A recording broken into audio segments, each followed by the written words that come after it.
Hi friends, welcome to Roja's cooking. இன்னைக்கு நம்ம சேனலில் ரொம்பவே சூப்பராக நல்ல ஸ்பாஞ்சியாக ஒரு கேக் தான் செய்ய போகிறோம். இதுக்கு வந்து கோதுமை மாவு, மைதா மாவு, பேக்கிங் பவுடர், பேக்கிங் சோடா, எண்ணெய், பால், தயிர் எதுவுமே வேண்டாம். அவ்வளோ சாஃப்டாக பேக்கரியில் கிடைக்கிற மாதிரி இருக்கும். வாங்க இது எப்படி செய்கிறதுன்னு பார்க்கலாம். இதுக்கு வந்து ஃபஸ்ட்டு நான் 3 முட்டை எடுத்து வச்சுருக்கேன். முட்டையை வந்து தனித்தனியாக பிரித்து வச்சுருக்கேன். நீங்கள் வந்து முட்டை சேர்க்குற பவுலில் வந்து கொஞ்சம் கூட ஈரம் இருக்காமல் பார்த்துக்கோங்க. இப்போ இதில் வந்து நம்ம எக் ஒயிட்டை தனியாக வச்சிடலாம்.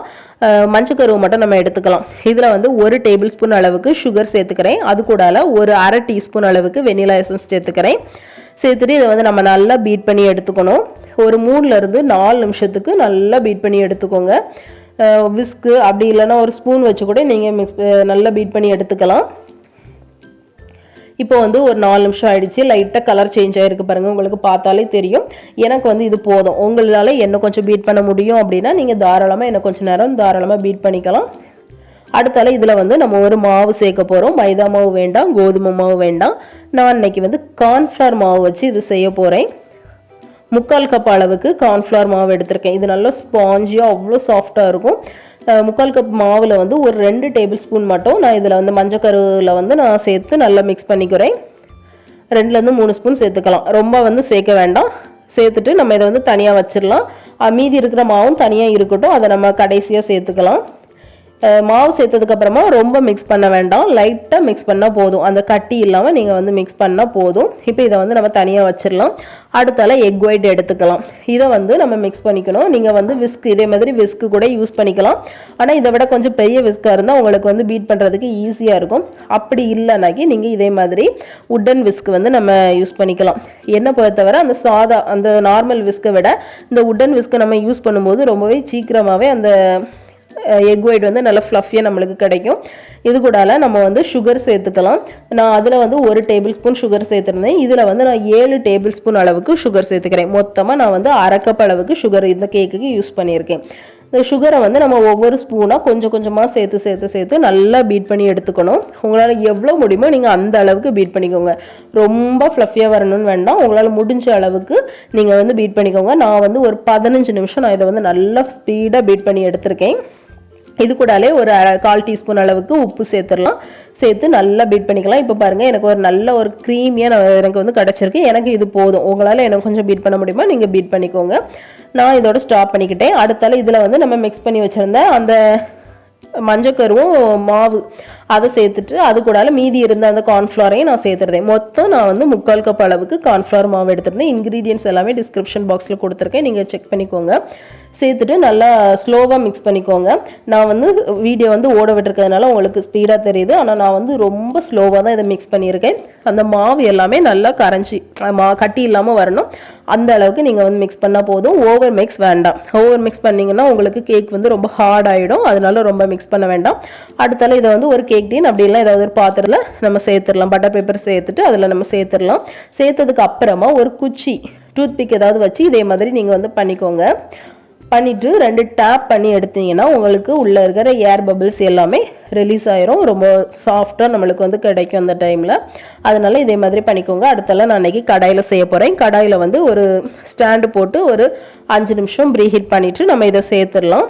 சேர்த்துட்டு லோ ஃப்ளேமில் வச்சு ஒரு 30 நிமிஷம் நம்ம இதை வந்து வச்சா போதும். 30 நிமிஷத்துக்கு அப்புறம் கேக்கை பாருங்கள் எவ்வளோ சாஃப்டாக எவ்வளோ அழகாக ஊதி வந்திருக்குன்னு. ஒரு டூத்பிக் ஏதாவது விட்டு பார்த்தீங்கன்னா அது வந்து குச்சியில் ஒட்டக்கூடாது. அப்போ நம்மளுக்கு கேக் ரெடி ஆகிட்டுன்னு அர்த்தம். இனி இதை வெளியே எடுத்து ஆற வச்சிடலாம். இதை இப்படியே சாப்பிடலாம், அவ்வளோ சூப்பராக இருக்கும். நான் வந்து மேலே வந்து சும்மா ஒரு சாக்லேட் சிரப் மாதிரி செய்ய போகிறேன். அதுக்கு வந்து 1 கப் அளவுக்கு பால் எடுத்திருக்கேன். அது கூடால மைலோ ஒரு மால்ட்டு மாதிரி சாக்கோ மால்ட்டு, இது வந்து ஒரு 2 பேக்கெட் நான் வந்து சேர்த்துருக்கேன். 5 ரூபா பேக்கெட் 2 பேக்கெட் சேர்த்துருக்கேன். உங்களுக்கு தேவைன்னா நீங்கள் வந்து கொக்கோ பவுடர் ஒரு 2லேருந்து 3 ஸ்பூன் அளவு சேர்த்துக்கோங்க. அது கூட 1 டீஸ்பூன் அளவுக்கு கார்ன்ஃப்ளவர் மாவு சேர்த்துருக்கேன். அதுக்கப்புறமா ஒரு 2 டேபிள் ஸ்பூன் அளவுக்கு சுகர் சேர்த்துருக்கேன். நீங்கள் வந்து கொக்கோ பவுடர் சேர்க்குறதா இருந்தால் ஒரு 5 ஸ்பூன் அளவுக்கு நீங்கள் சுகர் சேர்த்துக்கலாம். மறுபடியும் ஒரு அரை கப் அளவுக்கு தண்ணி சேர்த்து நல்லா கட்டி இல்லாமல் நல்லா கலந்து விட்டுடலாம். நல்லா கலந்ததுக்கு அப்புறமா நான் வந்து அடுப்பை ஆன் பண்ணிக்கிறேன். நான் இவ்வளோ நேரம் அடுப்பை ஆன் பண்ணலை, சும்மா தான் தான் எல்லாமே சேர்த்து மிக்ஸ் பண்ணிக்கிட்டு இருந்தேன். நல்லா கட்டி இல்லாமல் கலந்ததுக்கப்புறமா அடுப்பை ஆன் பண்ணிக்கோங்க. அடுப்பை ஆன் பண்ணிவிட்டு இதை வந்து நம்ம நல்லா மிக்ஸ் பண்ணி கொடுத்துக்கிட்டே இருக்கணும். இது கொஞ்சம் போக போக நல்லா திக்காகி வரும். இப்போ பாருங்கள், எனக்கு நல்லாவே ஒரு 10 நிமிஷம் கழித்து இந்த அளவுக்கு திக்காக கிடச்சிருக்கு. நீங்கள் வந்து அதை கரண்டியை வச்சு ஒரு கோடு மாதிரி போட்டிங்கன்னா அந்த கோடு வந்து உங்களுக்கு தெரியும். கோடு வந்து அப்படி கோட் ஆகிற மாதிரி இருக்கும். இது வந்து நம்மளுக்கு சரியாக இருக்கும். இந்த டைமில் அடுப்பு ஆஃப் பண்ணிவிட்டு ஒரு 30 செகண்ட் நல்லா கிளறி விடுங்க. அப்போது உடனே நீங்கள் கிளறதை நிறுத்திட்டிங்கன்னா அது வந்து கட்டி விழ ஆரம்பிச்சிடும். அதனால இப்படி கிளறி விட்டாங்கன்னா நல்லாயிருக்கும். இப்போ கேக் ஆறுனதுக்கப்புறமா இதை வந்து நம்ம வெளியே எடுத்துடலாம். சைடில் எல்லாமே ரிமூவ் பண்ணி விட்டுட்டு நம்ம வந்து கேக் பாத்திரத்துலேருந்து வெளியே எடுத்துட்டு பட்டர் பேப்பரை வந்து ரிமூவ் பண்ணிக்கோங்க. உங்ககிட்ட வந்து பட்டர் பேப்பர் இல்லைன்னா நீங்கள் வந்து A4 ஷீட் பேப்பர் கூட யூஸ் பண்ணிக்கலாம். நல்லா சாஃப்டாக இருக்குது பாருங்கள், பரத்தலை கரியலை. இப்போ நான் வந்து ஒரு பாத்திரம் வச்சுருக்கேன். அதுக்கு மேலே வந்து கேக் எடுத்து வச்சுக்கிறேன். இதில் வந்து நம்ம செஞ்சு வச்சுருந்தா அந்த சாக்லேட் சிரப்பை வந்து இதில் சேர்த்துடலாம். உங்களுக்கு தேவைன்னா நீங்கள் வந்து வேறு எதுவும் க்ரீம் வச்சு கூட நீங்கள் டெக்கரேட் பண்ணிக்கலாம், நல்லாயிருக்கும். இப்போ நான் இதை வந்து வேற ஒரு பிளேட்டுக்கு நான் இதை மாற்றிக்கிறேன். அடுத்தால இதில் வந்து உங்களுக்கு பிடிச்ச மாதிரி ஏதாவது ஸ்ப்ரிங்கிள்ஸ் ஏதாவது இருந்ததுன்னா நீங்கள் டெக்கரேஷன் பண்ணிக்கலாம். இல்லைனா க்ரீம் வச்சு கூட டெக்கரேட் பண்ணிக்கலாம். அது வந்து உங்களோட விருப்பம். உங்களுக்கு பிடிச்ச மாதிரி நீங்கள் இதை வந்து டெக்கரேட் பண்ணிக்கோங்க. நான் வந்து கொஞ்சமாக ஸ்ப்ரிங்கிள்ஸும் அதுக்கப்புறமா சில்வர் பால்ஸும் நான் இதில் சேர்த்துருக்கேன். அவ்வளோ சாஃப்டாக இருந்துச்சு. நம்மளுக்கு வந்து அந்த பேக்கரியில் கிடைக்கிற மாதிரி அதே ஸ்பாஞ்ச்னஸில் அவ்வளோ டேஸ்ட்டாக இருந்துச்சு. ரொம்ப சூப்பராக இருந்துச்சு. நம்ம இதில் வந்து கோதுமை மாவு, மைதா மாவு, எண்ணெய், பேக்கிங் பவுடர், பேக்கிங் சோடா இப்படி எதுவுமே சேர்க்கலை. ரொம்ப ஈஸியாக 3 பொருள் வச்சு நம்ம இதை செஞ்சுருக்கோம்.